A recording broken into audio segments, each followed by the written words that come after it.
বিশ্বনাথ দা 2017 সাল 2021 সাল মানে অস্থায়ী ডোমের পদের জন্য যারা আবেদন করেছিলেন তার মধ্যে পিএইচডি এমফিল পোস্ট গ্রাজুয়েট উত্তীর্ণ হয়েছেন তারা ছিলেন। 2021 সালে এনআরএস মেডিকেলে ল্যাব অ্যাটেন্ডেন্ট পোশাকি নাম ছিল, সেখানেও আবেদন করেছিলেন যারা স্নাতক স্নাতকোত্তর ইঞ্জিনিয়ার ডিগ্রিধারীরা। অর্থাৎ আমাদের এই রেকর্ড কিন্তু রয়েছে অতীতে, আর আজকেও এই ছবি ধরা পড়ল। একটা সময় পাপিয়া মানে পড়াশোনা করে আমরা স্বপ্ন দেখতাম অধ্যাপক হব, ইঞ্জিনিয়ার হব, সরকারি আধিকারিক হব। আর আজকে ছাত্রছাত্রীদের মানে বেকার ভাতার লাইনে দাঁড়াতে হয়। এই মমতা বন্দ্যোপাধ্যায় গত নির্বাচনেও বলেছিলেন ডবল ডবল চাকরি হবে। আর ডবল ডবল চাকরি তো দূরের কথা, চাকরির দুর্নীতির জন্য 26,000 শিক্ষকের স্থায়ীপত্র হারাতে হয়েছে। এটা আমাদের দুর্ভাগ্য। আমরা পরিষ্কার করে বলতে চাই, বাম আমলে প্রতি বছর এসএসসির পরীক্ষা হতো, প্রাথমিকের নিয়োগ হতো এবং পাবলিক সার্ভিস কমিশনের নিয়মিত নিয়োগ হতো 44টা ডিপার্টমেন্টের। 6,22,000-এর মতন স্থায়ী সরকারি কর্মী অবসর নেওয়ার পরে মমতা বন্দ্যোপাধ্যায় সেই সমস্ত দপ্তরের কোনো কর্মী নিয়োগ করেনি। কলেজ বিশ্ববিদ্যালয়ে আমরা পড়াই, কোথায় শিক্ষক, কোথায় শিক্ষাকর্মী? একটা করে বিশ্ববিদ্যালয় হয়েছে, সেখানে স্থায়ী অধ্যাপক কোথায়? রেজিস্ট্রার থেকে শুরু করে সমস্ত অস্থায়ী কোনো রকমে চলে। এটা আমাদের ভবিতব্য।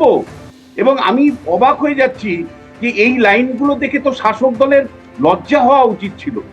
শাসক দলের লজ্জা হওয়া উচিত ছিল যে শিক্ষিত ছেলেরা আমরা কর্মসংস্থান করে দিতে পারি, চাকরি দূরের কথা।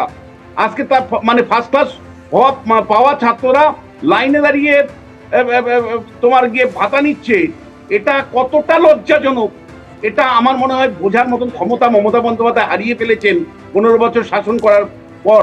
এবং একই সাথে তোমায় বলতে চাই যে এই প্রকল্পটা কার্যকারী কি করে সম্ভব। মানে আর্থিক জায়গা থেকে তুমি দেখো, এক লক্ষ্মীর ভান্ডার দেওয়ার পরে পিডব্লিউডি, ইরিগেশন সমেত সমস্ত ডিপার্টমেন্টের বাজেট 50% কমে গেছে।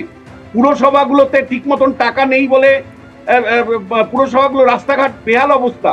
তুমি জানো যে স্কুলগুলোতে 8,200 প্রাইমারি স্কুল এই সময় বন্ধ হয়েছে, 8,200, আবার রিপিট করছি। এবং তুমি দেখেছো যে কম্পোজিট গ্র্যান্ট যেটা কলেজ স্কুলগুলো চালানোর জন্য দেওয়া হয়, কলেজ বিশ্ববিদ্যালয়ে যে গ্র্যান্ট দেওয়া হয় সেগুলো কার্যত কোথাও 50%, কোথাও কাটেল করে 25%, কোথাও পায়নি। এইরকম একটা পরিস্থিতি তৈরি হয়েছে। উল্টো দিকে তুমি দেখো, দান খয়রাতির রাজনীতি কি অন্য রাজ্যে হয় না? বা এই ধরনের ভাতার রাজনীতি অন্য রাজ্যে হয় না? আমি তিনটে রাজ্যের উদাহরণ দিচ্ছি, তামিলনাড়ু, কর্ণাটক এবং অন্ধ্রপ্রদেশ। এই তিনটে রাজ্য এই মুহূর্তে ভারতবর্ষের গ্রোথ ইঞ্জিন। তামিলনাড়ুতে বিভিন্ন ধরনের ভাতা, লক্ষ্মীর ভান্ডারের মতন ভাতা বহুদিন আগে থেকে চলছে, জয়ললিতা শাসনকাল থেকে। আজকে দক্ষিণ এশিয়ার মধ্যে সবচেয়ে মানে শিল্পে উন্নত একটি জায়গার নাম হলো তামিলনাড়ু, এবং সেখানে গাড়ি শিল্প দক্ষিণ এশিয়ার সবচেয়ে বৃহত্তম শিল্প। তুমি যদি কর্ণাটকে আসো, আইটি ইন্ডাস্ট্রি সবচেয়ে বেশি ডেভেলপড হয়েছে দক্ষিণ এশিয়ার মধ্যে। আমার তোমার বাড়ির ছেলেমেয়েরা সব ব্যাঙ্গালোরে গিয়ে চাকরি করে। এবং হায়দ্রাবাদের দিকে তুমি তাকাও, তেলেঙ্গানাতে, সেখানে আইটি সেক্টর সমেত যে ইন্ডাস্ট্রিয়াল ডেভেলপমেন্ট হয়েছে, সেখানেও কি ভাতা চলে না? চলে। কিন্তু আমার রাজ্যে তুমি বলো, গত 15 বছরে কয়টা শিল্প এসেছে? কয়জন স্থায়ীভাবে এই শিল্পে কাজ পাচ্ছে? মানে অর্গানাইজ শিল্প তো দূরের কথা, স্মল স্কেল ইন্ডাস্ট্রির মতো শিল্প কেবলমাত্র প্রচার ছাড়া কিছু নেই। মানুষ একটা ইউনিট যারা আছে সে 2টো ইউনিট করতে ভয় পায়, কারণ তৃণমূল তোলা চায়। যেই মুহূর্তে একটা শিল্পের ইউনিট আছে, সে যখন 2টো এক্সপেনশনে যায়, সে সম্প্রসারণ করতে চায়, সঙ্গে সঙ্গে ইট, বালি, সুরকি সবকিছু জিম্বা তৃণমূল নেতাদের দিতে হয় তোলাবাজি। তার ফলে তারা ভাবে যে আর এক্সপেনশনের দরকার নেই।